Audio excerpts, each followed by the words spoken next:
नमस्कार। भौतिकी विषय के इस लेक्चर में आपका स्वागत है। आज हमारी चर्चा का मूल विषय है प्रकाश। तो आज हम प्रकाश से संबंधित समस्त अवधारणाओं को समझेंगे व चर्चा करेंगे इनकी। ठीक है, तो आइए बात करते हैं सीधे प्रकाश पर। कुछ बेसिक पहले हम समझ लेते हैं, क्योंकि ये बेसिक आपको निर्भर करेगा कि किस तरीके से आप प्रकाश को आगे चल के देख पा रहे हैं विज्ञान के रूप में। तो आइए बात करते हैं कुछ बेसिक बातों पर। तो सबसे पहले तो ये महत्वपूर्ण है कि प्रकाश होता क्या है आखिर। जैसा कि आज हमारी चर्चा का विषय है प्रकाशिकी, ऑप्टिक्स। तो ऑप्टिक्स में हम सबसे पहले ये जान लेते हैं प्रकाश होता क्या है। तो प्रकाश विद्युत या ऊष्मा की तरह ऊर्जा का ही एक रूप होता है। ठीक है, विद्युत तथा ऊष्मा की तरह ऊर्जा का एक रूप होता है। यह वह ऊर्जा है जो विकिरण ऊर्जा के रूप में गतिमान है, यानी एक विकिरण या तरंग के रूप में, तरंग ऊर्जा के रूप में गतिमान होती है। प्रकाश अपने आप में अदृश्य होता है, किंतु अन्य वस्तुओं को दृश्यमान बनाता है, हम जानते हैं। तो प्रकाश के बारे में और समझिए। प्रकाश एक सीधी रेखा में संचारित होता है। प्रकाश हमेशा एक सीधी रेखा में संचारित होता है और प्रकाश तरंगे निर्वात से भी गुजर सकती हैं, किंतु ध्वनि तरंगे ऐसा नहीं कर सकती हैं। इसको मतलब समझिएगा। आप जानते हैं सूरज होता है, सूरज है, इसके बीच में विशाल अंतरिक्ष है। तो ये अंतरिक्ष जो है ना, यही निर्वात है। अंतरिक्ष जो है ये निर्वात होता है। तो सूर्य की किरणें तो यहाँ से गुजर जाती है ना निर्वात से, तो इसलिए बोलते हैं इनको माध्यम की आवश्यकता नहीं होती है प्रकाश की किरणों को, जबकि ध्वनि को माध्यम की आवश्यकता होती है। अगर ध्वनि के पास कोई माध्यम ना हो तो ध्वनि संचार नहीं हो सकती है। उदाहरण के तौर पर आप देखते हैं ध्वनि वही होती है जहाँ पे वायु होती है या अन्य माध्यम होते हैं, तभी संचारित होती है ध्वनि। प्रकाश अगर वायु नहीं होगी, निर्वात होगा, कुछ भी नहीं होगा, वैक्यूम होगा, तो वहां भी संचारित होगा। जब आपने कभी देखा हो कि कभी जब बादल कड़कने की आवाज आती है, बिजली चमकती है, तो बिजली आपको पहले दिखाई देती है, बादल कड़कने की आवाज बाद में सुनाई देती है। वो ऐसा इसलिए होता है क्योंकि प्रकाश की जो गति होती है, चाल होती है, ये भी बहुत तेज होती है ध्वनि की अपेक्षा। तो ये सब चीजें आप याद रखिएगा। तो जो प्रकाश है इसकी द्वैत प्रकृति होती है। ये द्वैत प्रकृति आइंस्टीन के माध्यम से आइंस्टीन जी ने हमें बताई थी, अल्बर्ट आइंस्टीन ने। तो ये द्वैत प्रकृति वाला होता है प्रकाश। प्रकाश तो पहली बात एक तरंग प्रकृति भी होती है प्रकाश की, यानी प्रकाश की एक तरंग प्रकृति भी होती है, और दूसरी प्रकाश की होती है कण प्रकृति होती है। ये तरंग के माध्यम से ही प्रकाश आता है, और ये कण की गति भी होती है। मतलब कण भी है प्रकाश और तरंग भी है, दोनों है प्रकाश। ठीक है, ये दोहरी विशेषता रखता है। यह कणों के रूप में तो कभी तरंगों के रूप में व्यवहार करता है। प्रकाश तरंगे अनुप्रस्थ तरंगे होती हैं। अनुप्रस्थ दो तरंगे होती है, अनुप्रस्थ और अनुदैर्घ्य तरंगे होती है, समझेंगे इसके बारे में। जबकि ध्वनि तरंगे जो होती हैं ये अनुदैर्घ्य होती हैं। ध्वनि तरंगे अनुदैर्घ्य होती हैं, ये अनुप्रस्थ होती हैं। ठीक है, चलिए, तो ये आप याद रखिएगा। तो प्रकाश की कुछ चाल की ही बात कर लेते हैं कि किस तरीके से प्रकाश चलता है। तो प्रकाश सबसे तेज चलता है निर्वात में। अगर बात की जाए तो 3 × 10⁸ मीटर पर सेकंड की वेग से प्रकाश चलता है। जबकि यही प्रकाश आप देखेंगे तो जल में चलेगा 2.25 × 10⁸ मीटर पर सेकंड की स्पीड से चलता है। और ये कांच में चलता है 2 × 10⁸, और हीरे में ये इसकी होगी चाल 1.24 × 10⁸। यानी कांच से भी धीमी गति से हीरे में प्रकाश चलता है, हीरे में के मान में गुजरता है। ठीक है, तो प्रकाश की चाल होती है ये आप याद रखिएगा। तो इस तरह से प्रकाश की चाल माध्यम के अनुसार बदलती रहती है, ये आपका यहाँ से निष्कर्ष निकल के आता है। ठीक है, तो प्रकाश की चाल सबसे अधिक निर्वात में होती है। चलिए, तो इसका एक मतलब ये भी होता है कि जिस माध्यम का जितना ज्यादा अपवर्तनांक होता है उसमें प्रकाश की चाल उतनी ही कम होती है। यानी अपवर्तनांक ज्यादा होगा, अपवर्तनांक ज्यादा होगा तो प्रकाश की चाल धीमी होगी, चाल धीमी होगी, अपवर्तनांक ज्यादा होगा। तो ये सब याद रखिएगा। ठीक है, आइए एक बात कर लेते हैं प्रकाश का अपवर्तन। कुछ जो आपके शब्द होते हैं बहुत ज्यादा महत्वपूर्ण होते हैं, तो इन्हीं शब्दों पर बात कर लेते हैं। अभी हम इन सब पे आएंगे, पहले कुछ बात करते हैं अपवर्तन। प्रकाश का अपवर्तन क्या होता है? इसको बोलते हैं refraction of light. Refraction of light, इसका अर्थ क्या होता है? एक समान माध्यम से प्रकाश किरण सीधी रेखा में चलती है, हम जानते हैं, परंतु जब प्रकाश की किरण एक पारदर्शी माध्यम से दूसरे पारदर्शी माध्यम में प्रवेश करती है, निर्वात के सापेक्ष तो करती है, तो इससे क्या होता है, तो वह अपने मूल पथ से विचलित हो जाती है। इसका मतलब क्या है, जब एक पारदर्शी माध्यम से प्रकाश की किरण दूसरे पारदर्शी माध्यम में एंटर होती है, तो इससे क्या होता है, अपने मूल पथ से विचलित हो जाती है। इस घटना को प्रकाश का अपवर्तन कहते हैं, यानी इसी को रिफ्रैक्शन कहते हैं। ठीक है, रिफ्रैक्शन कहते हैं। तो पहले माध्यम में चलने वाली किरण को आपाती किरण कहते हैं, आपाती, और दूसरे माध्यम से चलने वाली किरण को बोलते हैं अपवर्तित। तो ये दो शब्द होते हैं, अपवर्तित किरण कहते हैं। ठीक है, तो ये प्रकाश का रिफ्रैक्शन है, अपवर्तन। तो आपाती किरण दो माध्यमों के तल को पृथक करने वाले तल को कहते हैं। इसको अगर हम और भी अच्छी तरीके से देखें डायग्राम बना के, तो ये आप देखेंगे, ये आप देखेंगे, ये किरण आई आपाती किरण, आपाती है ये। ठीक है, तो जब ये इसमें एंटर होगी दूसरे माध्यम में, ये विरल माध्यम है, यानी ये जैसे जल है और ये सघन माध्यम है, कोई ठोस वस्तु है, तो इसमें जो किरण होगी ना, ये जो किरण होगी, ये जो किरण यहाँ पे आई आपाती माध्यम से, तो ये क्या होगी, थोड़ी लंबे से विचलित हो जाएगी, यानी ऐसे हो जाएगी। आप अगर लंबे देखें तो हम इसको, अगर हम इसको और भी अच्छे से बनाए तो आप ये देखेंगे, ये लंबे, अभी लंबे, अब इस पे हमें देखने हैं आपाती किरण। तो ये आपाती किरण आई थी और ये इस तरीके से विचलित हो गई। ठीक है, तो ये आपका यहाँ पे आर कोण बन रहा है, यहाँ पे जो कोण बन रहा था ये आई कोण बन रहा था।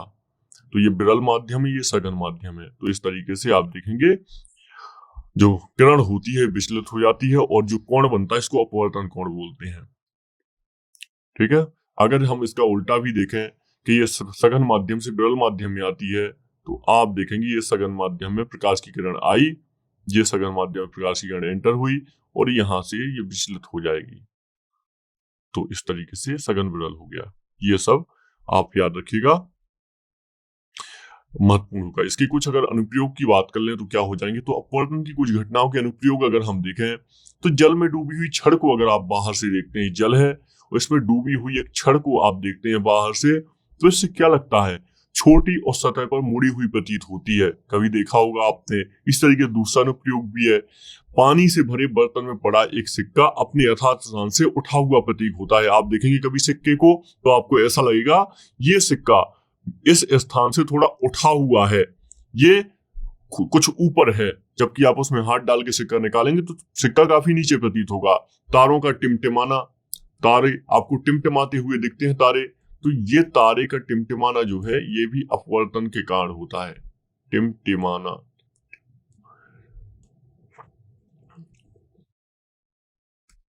टिमटिमाना, ठीक है। वैसे भी हम जानते हैं तारे इसलिए हमको टिमटिमाते हुए दिखते हैं क्योंकि वायुमंडल में विभिन्न गैसें होती हैं जिसके कारण भी। ठीक है, ये सब आप याद रखिएगा।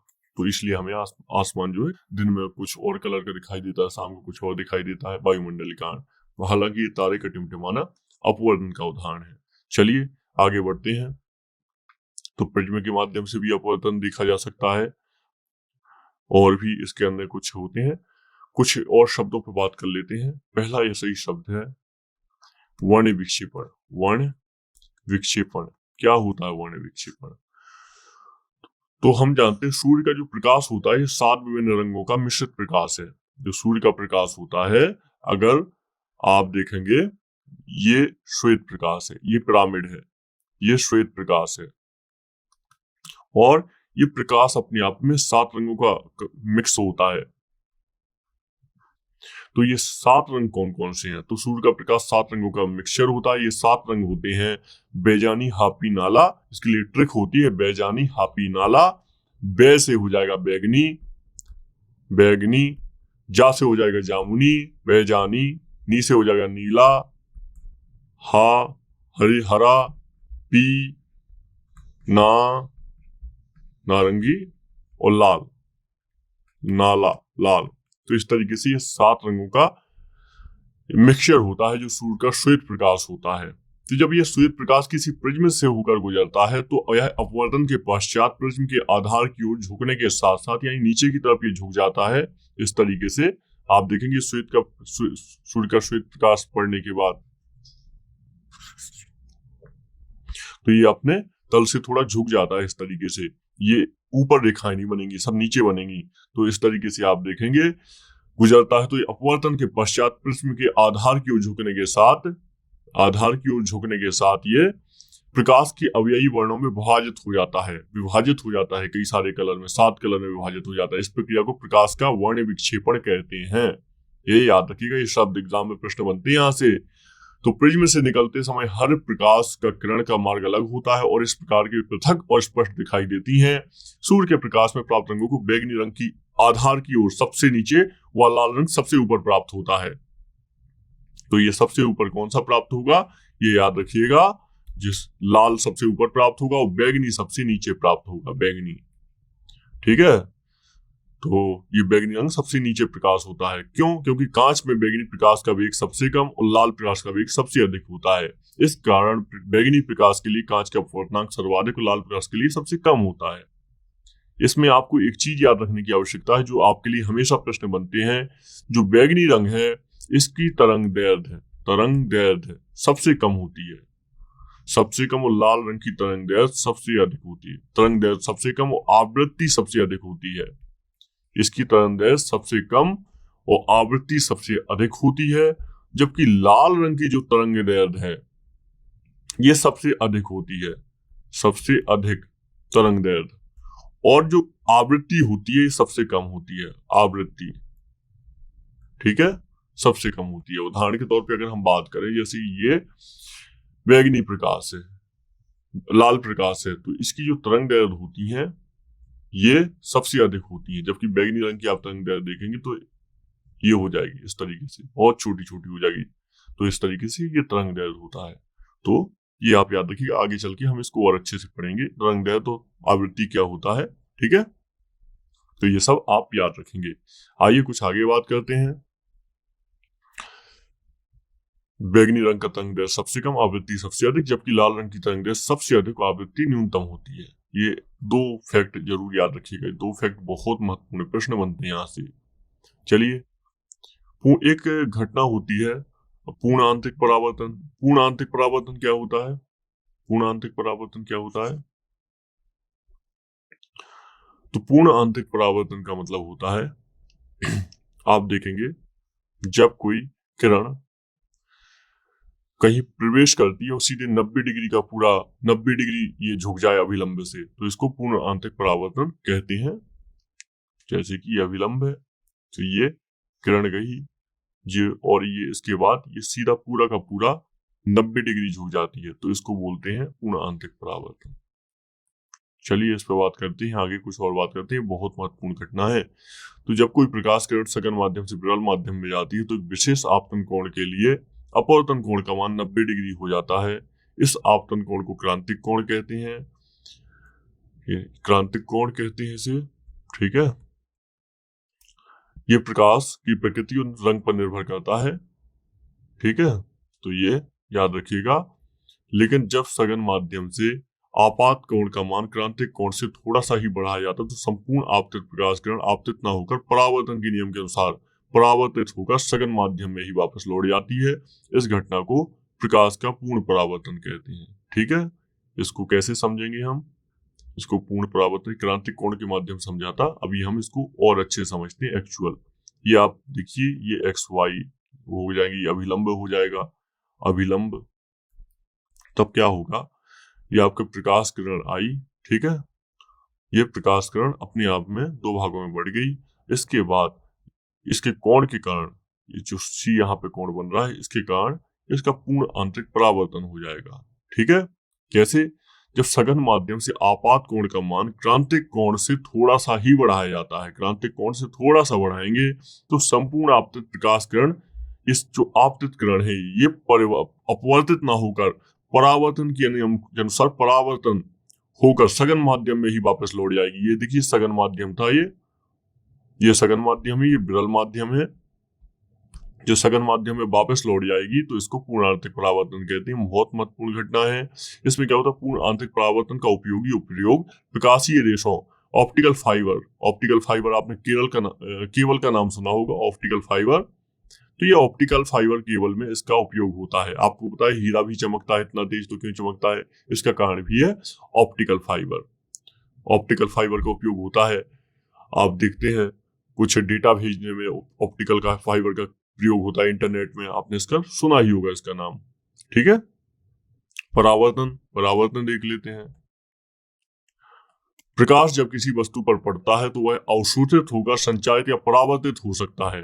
प्रकाश पड़ता है तो यह परावर्तित हो सकता है। प्रकाश किरणें जब किसी वस्तु की सतह पर पड़ती है तो उन्हें वापस प्रेषित करने का प्रक्रम प्रकाश का परावर्तन कहलाता है। बहुत ही सिंपल प्रक्रम है। पॉलिशदार चमकीली सतहों वाली पॉलिश रहित धुंधली सतहों वाली वस्तुओं की अपेक्षा अधिक परावर्तन करती हैं। ठीक है, तो जो पॉलिश वस्तुएं होती हैं इनमें परावर्तन अत्यधिक होता है। आप ही जानते भी हैं, जब हम देखते हैं किसी चिकनी सी शीट पर लाइट पड़ती है तो वो जल्दी परावर्तित होती है। तो एक और दर्पण को समझ लेते हैं। आइए, रजत धातु होती है चांदी, यह प्रकाश की सबसे अच्छी परावर्तक मानी जाती है। प्रश्न बन सकता है कि कौन सी धातु प्रकाश की सबसे उत्तम परावर्तक है, तो चांदी की धातु। याद रखिएगा। दर्पण क्या होता है, तो दर्पण होता है एक चिकनी पॉलिश युक्त परावर्तक सतह, दर्पण कहलाती है। दर्पण दो प्रकार के होते हैं, समतल दर्पण और गोलीय दर्पण। दो प्रकार के दर्पण होते हैं। इसमें समतल दर्पण को अगर देखा जाए तो समतल दर्पण एक तरफ रजत धातु की चमकीली तह वाली कांच की पतली चपटी और चिकनी शीट होती है। हमारी श्रृंगार मेज पर प्रयुक्त दर्पण जिसमें हम चेहरे को देखते हैं एक समतल दर्पण होता है। जो आप चेहरा देखते हैं ना, जिसमें एक समतल दर्पण ही होता है। इसमें हमारे चेहरे का प्रतिबिंब पर्दे पर प्राप्त नहीं किया जा सकता, उसे केवल दर्पण में अवलोकित करके ही देखा जा सकता है। इसलिए समतल दर्पण में हमारे चेहरे का प्रतिबिंब आभासी प्रतिबिंब का एक उदाहरण होता है। ठीक है, चलिए, आभासी प्रतिबिंब को काल्पनिक या अवास्तविक प्रतिबिंब भी कहते हैं। तो ये समतल दर्पण से संबंधित याद रखिएगा चीजें, और इसमें सीधा प्रतिबिंब बनता है। तो ठीक है, समतल दर्पण में जो प्रतिबिंब बनता है ये इसका आकार होता है ना, ये वस्तु के आकार के बराबर होता है। तो कभी प्रश्न बने कि समतल दर्पण में जो प्रतिबिंब बनता है ये होता है वस्तु से छोटा, बड़ा या बराबर, तो बराबर होता है समतल दर्पण में। याद रखिएगा, क्योंकि दर्पण आप देखेंगे तो आपको कुछ प्रकार मिलेंगे, जैसे उत्तल दर्पण मिलेगा, अवतल मिलेगा, समतल दर्पण मिलेगा। तो इन सब के बारे में एक एक करके हम पढ़ेंगे। ठीक है, तो समतल दर्पण याद रखिएगा। आइए गोलीय दर्पण के बारे में सुन लेते हैं। गोलीय दर्पण क्या होता है, ये वह दर्पण होता है जिसकी परावर्तक सतह कांच के खोखले गोले को काटा गया भाग होती है। इसमें आप देखेंगे इस तरीके का दर्पण होता है जिसमें खोखली सतह से परावर्तन होता है। तो आप इसमें देखेंगे गोलीय दर्पण के दो प्रकार होते हैं। इसमें आप देखेंगे अवतल हो जाएगा और इसी में हो जाएगा उत्तल। ये गोलीय दर्पण के प्रकार होते हैं। क्या होता है उत्तल और अवतल दर्पण? उत्तल दर्पण को इंग्लिश में कहा जाएगा, तो इसको कहा जाएगा कॉन्वेक्स और इसको कहा जाएगा कॉनकेव। तो ये दोनों आप याद रखिएगा इंग्लिश में, क्योंकि कई बार हिंदी में कंफ्यूज हो सकते हैं। तो अवतल दर्पण क्या होता है? अवतल यह वह गोलीय दर्पण होता है जिसमें प्रकाश का परावर्तन अवतल सतह पर होता है, अवतल दर्पण कहलाता है। यानी प्रकाश का परावर्तन जो होता है ये इस सतह पर होगा और इसमें पेंट लगा होता है, पेंट द्वारा रक्षित सतह होती, तो इस सतह पर प्रकाश का क्या होता है, परावर्तन होता है अवतल सतह पर। यह अंदर की ओर मुड़ी होती है, अवतल दर्पण कहलाता है। आप देखेंगे इसके अनुप्रयोग की बात करें तो व्यक्ति के दांतों की परीक्षा करने के लिए दंत चिकित्सक दांतों का बड़ा प्रतिबिंब देखने के लिए अवतल दर्पण का इस्तेमाल करते हैं। आपने देखा होगा उनके पास एक अलग ही दर्पण होता है। अवतल दर्पणों को प्रकाश की तेज किरण पुंजों को पाने के लिए टॉर्चों, वाहन की हेडलाइटों और सर्च लाइटों में परावर्तक के रूप में प्रयोग किया जाता है।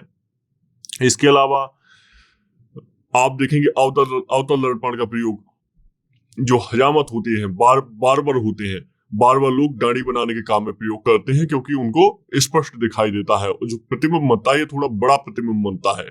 उत्तल दर्पण क्या होता है? उत्तल, इसको कॉन्वेक्स कहते हैं। हम पहले बात कर चुके। गोलीय दर्पण का प्रकार है जिसमें प्रकाश का परावर्तन उत्तल सतह पर होता है। उत्तल यानी उत्तल का मतलब ये कि ऊपरी सतह पर होता है।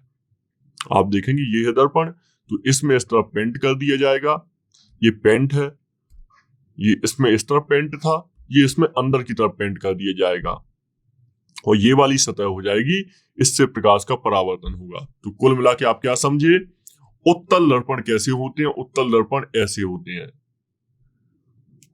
ऐसे होते हैं। इसमें इस सतह पर क्या होता है, जो ये वाली सतह होती है, इससे प्रकाश का परावर्तन होता है, ठीक है। जबकि दूसरी ये अंदर वाली सतह है, इसमें पेंट होता है।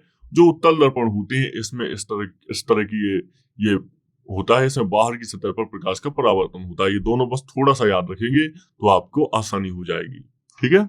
चलिए, तो उत्तल दर्पण का उपयोग पीछे से आ रहे यातायात, आप देखते हैं कि आपकी कार के बगल में या फिर बाइक के बगल में एक दर्पण लगा होता है, एक शीशा लगा होता है, इसी को उत्तल दर्पण कहते हैं। ये शीशा एक्चुअली में उत्तल दर्पण ही होता है। आप 10वीं क्लास से पढ़ते आ रहे होंगे, कोई बड़ी बात नहीं है। तो पश्चिम दृष्टि दर्पणों के रूप में किया जाता है, उसमें लिखा भी रहता है। लेंस क्या होता है, आइए लेंस की बात कर लेते हैं। हम इसमें बहुत बेसिक बातों की बात कर रहे हैं। तो लेंस दो वक्र पृष्ठों अथवा एक वक्र पृष्ठ तथा एक समतल पृष्ठ से घिरा एक समांगी पारदर्शी माध्यम होता है। वक्र पृष्ठ गोलीय, बेलनाकार तथा परवलयाकार हो सकते हैं। इसमें क्या होता है, अधिकांश पृष्ठ गोलीय होते हैं। दो प्रकार के लेंस होते हैं, एक उत्तल लेंस होता है और एक होता है अवतल लेंस। अवतल उत्तल लेंस का क्या होता है, केंद्र पर मोटा होता है, जैसे कि हम पहले ही देख चुके हैं। इसमें यहाँ पे पड़ता है ना प्रकाश, तो ये मोटा होता है। और जबकि ये लेंस कैसे होते हैं, ये लेंस इस तरीके से होते हैं, इनके बीच का भाग पतला होता है। तो उत्तल लेंस को अभिसारी लेंस भी कहते हैं, इसको अभिसारी, और इसको अपसारी लेंस कहते हैं। अवतल, अपसारी, आप शब्दों से भी इसको थोड़ा याद रख सकते हैं। तो ये उत्तल लेंस होते हैं और ये इसको अपसारी लेंस कहा जाता है, इनको अपसारी लेंस कहा जाता है। क्योंकि इनमें होता क्या है, क्योंकि यह प्रकाश किरणों के समानांतर पुंज को अभिसारित करता है यह लेंस, ठीक है। तो इसको अभिसारी लेंस कहा जाता है। और जो अपसारी लेंस होता है, इसमें क्या होता है, अवतल लेंस को इसलिए अपसारी लेंस कहा जाता है क्योंकि प्रकाश किरणों के समानांतर पुंज को अपसारित करता है। ये समानांतर पुंज को ये अपसारित करता है। तो आंखों की रोशनी के लिए भी इन लेंसों का उपयोग किया जाता है। हम जानते हैं लोगों को दृष्टि दोष हो जाते हैं, दूर दृष्टि दोष, निकट दृष्टि दोष। तो आइए इनको समझ लेते हैं। तो आंखों की रोशनी से जब दूर की वस्तुएं स्पष्ट दिखाई नहीं देती, यानी निकट दृष्टि दोष की स्थिति में। निकट दृष्टि दोष, आपने ये शब्द सुने होंगे, तो इसका अर्थ क्या होता है, यानी निकट दृष्टि दोष का अर्थ होता है दूर की वस्तुएं ना दिखाई दें, यानी निकट की दृष्टि। निकट दृष्टि दोष का मतलब क्या है, निकट की दृष्टि तो ठीक है लेकिन दूर की दृष्टि ये नहीं देख पा रहा है। निकट की दृष्टि, दूर का दोष, इसको बोलते हैं, इसके लिए उपयोग होता है उत्तल लेंस, ठीक है। इसके लिए कौन सा उपयोग होता है, इसके लिए उपयोग होता है अवतल लेंस। दूर की वस्तुएं स्पष्ट दिखाई नहीं देती, निकट की वस्तुएं दिखाई देती हैं, तो निवारण के लिए इसके लिए अवतल लेंस का प्रयोग होता है, अवतल लेंस। लेकिन इसके उलट क्या हो जाए, दूर दृष्टि दोष हो जाए, दूर दृष्टि दोष हो जाए, तो इसमें क्या होगा, इसमें दूर की वस्तुएं तो दिखाई देती हैं लेकिन जो निकट की वस्तुएं होती हैं ये दिखाई नहीं देती। इसके लिए उत्तल लेंस का प्रयोग होता है, ठीक है। तो आप ऐसे याद रखेंगे, ठीक है। इसमें उत्तल लेंस में दूर की वस्तुएं दिखाई देती हैं। इसमें आप इसके लिए ट्रिक भी बना सकते हैं। उत्तल लेंस के लिए ऊ हो जाएगा और ये उदय, उदय नाम का एक शब्द आप याद रखेंगे। उत्तल लेंस में मतलब उत्तल लेंस दा से हो जाएगी, दूर की दृष्टि हो जाएगी यानी सही है, और इसमें हो जाएगा अनिल, यानी अवतल लेंस। निकट की दृष्टि जब सही होती है तब लगता है कौन सा, अनिल, यानी अवतल लेंस। और अगर दूर की दृष्टि सही होती है तो उत्तल लेंस लगता है, ठीक है। ऐसे आप याद इसको रख सकते हैं, आपके लिए महत्वपूर्ण रहेगा। तो हम अपवर्तन पढ़ चुके हैं, रिफ्रैक्शन पढ़ चुके हैं, हमने देख चुके किस तरीके से ये किरण होती है अपने मार्ग से विचलित हो जाती, इसको बोलते हैं हम रिफ्रैक्शन बोलते हैं। हमने एग्जाम्पल देखा, हमने लेंस की बात कर ली है। लेंस में हमने देखा था उत्तल लेंस व अवतल लेंस, ठीक है। हमने एक साथ इसलिए समझने का प्रयास किया कि हम एक क्रम के हिसाब समझ सकें, तब आगे जाके बात कर सकें। तो उत्तल लेंस अवतल लेंस देखा हमने। उत्तल लेंस में हमने देख लिया कि किस तरीके से दूरदृष्टि दोष में कार्य करता है, यानी दूरदृष्टि दोष, यानी इसमें दूर तो दिखाई देता है, दूर दृष्टि तो, लेकिन निकट दिखाई नहीं देता। और इसमें क्या हो जाएगा, अवतल लेंस, यानी ये क्या हो जाएगा, निकट दृष्टि दोष हो जाएगा। इसमें क्या हो जाएगा, निकट तो दिखाई देगा लेकिन दूर दिखाई नहीं देगा, दूर दिखाई नहीं देगा। तो इस तरीके से हमने अनिल और उदय नाम से आप इसको याद कर सकते हैं। आगे बढ़ते हैं।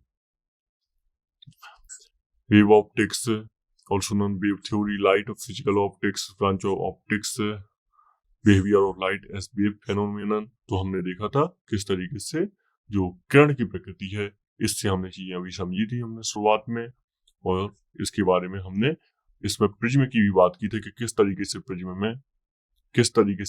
में आप अगर प्रिज्म को देखेंगे तो प्रिज्म को ऐसे बनाया जाता है।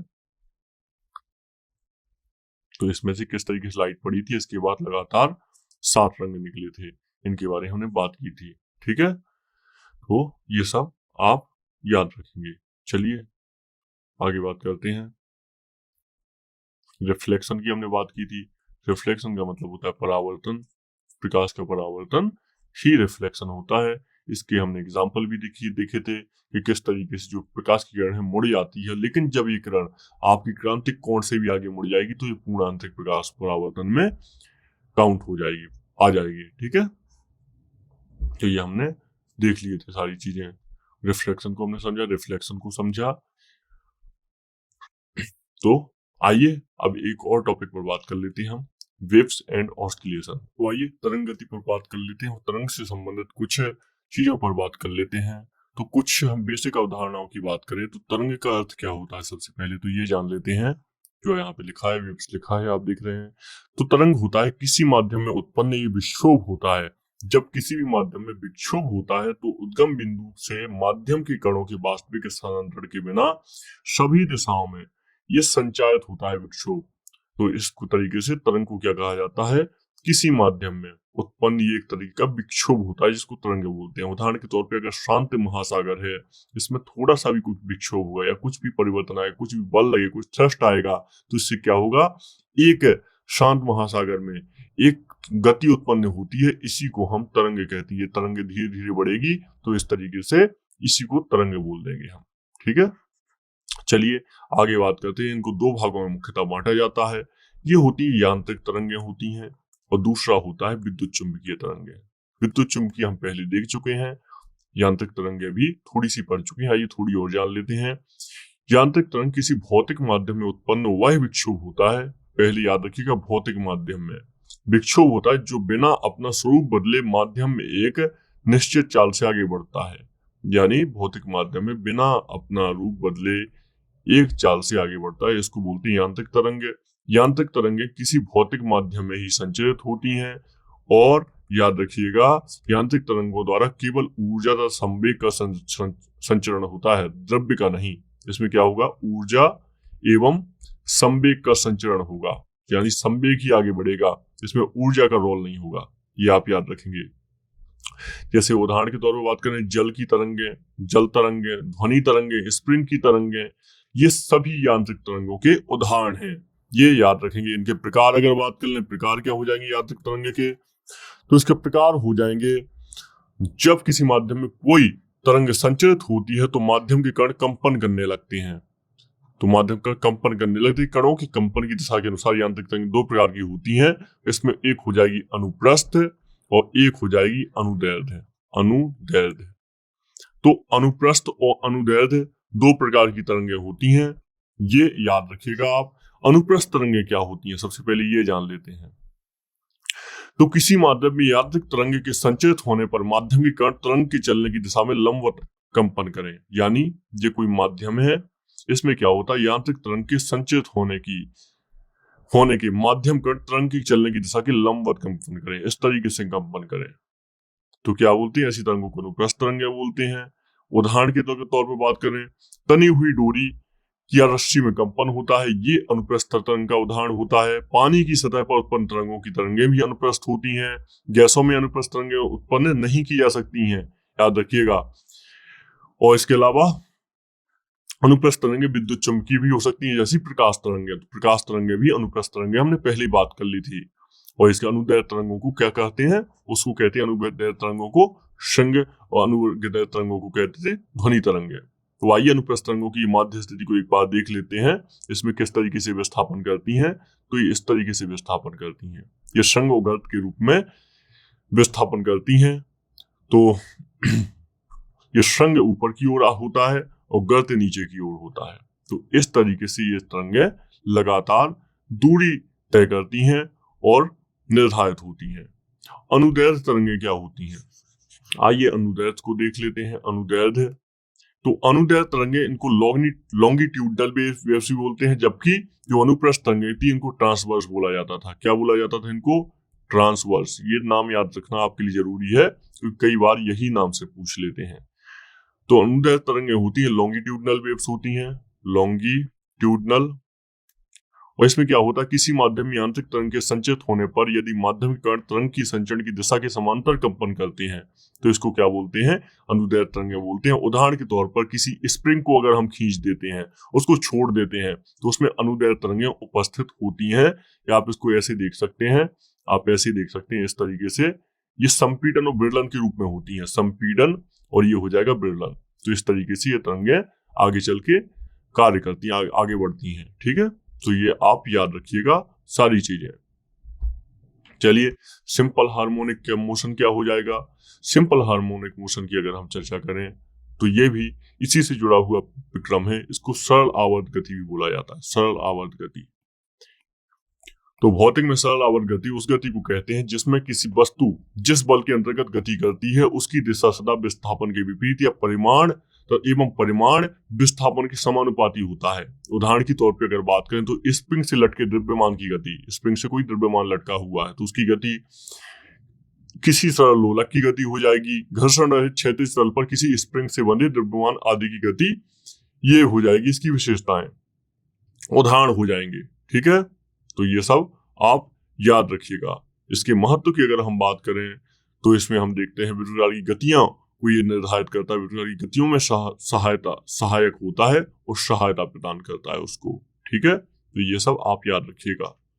तो ये हम बात कर चुके हैं इसके बारे में, सिंपल हार्मोनिक मोशन के बारे में। स्प्रिंग का हमने इसमें उदाहरण ले चुके हैं। वेव इक्वेशन या तरंग समीकरण क्या होता है? तरंग समीकरण द्वितीय ऑर्डर का एक महत्वपूर्ण रैखिक आंशिक अवकल समीकरण होता है। इसका उपयोग तरंगों के वर्णन के लिए किया जाता है। ठीक है, चाहे भी क्लासिकल भौतिकी में आने वाली तरंगें हों जैसे जल तरंग, ध्वनि तरंग, भूकंपीय तरंग आदि, या फिर प्रकाश तरंग, विद्युत चुंबकीय तरंगें हों, एवं श्रव्य की यानी सुनने वाली तरंगें हों, तो ये सब का इसमें अध्ययन किया जाता है। इसको बोलते हैं वेव इक्वेशन। तो इस तरीके से आप ये याद रखिएगा। तो लाइट भी क्या है, जो प्रकाश है ये भी वेव है। हम इसके बारे में, प्रकाश के बारे में बात कर चुके, कण और तरंग इसकी प्रकृति की बात कर चुके हैं। ठीक है, तो हम विद्युत चुंबकीय तरंग है, प्रकाश भी, ये सब हम देख चुके हैं। तो इस तरीके से ये लेक्चर कंप्लीट होता है। इसके बाद केमिस्ट्री में मिलेंगे हम किसी एक अन्य लेक्चर के साथ। अब इस लेक्चर को यहीं कंप्लीट करते हैं। नमस्कार।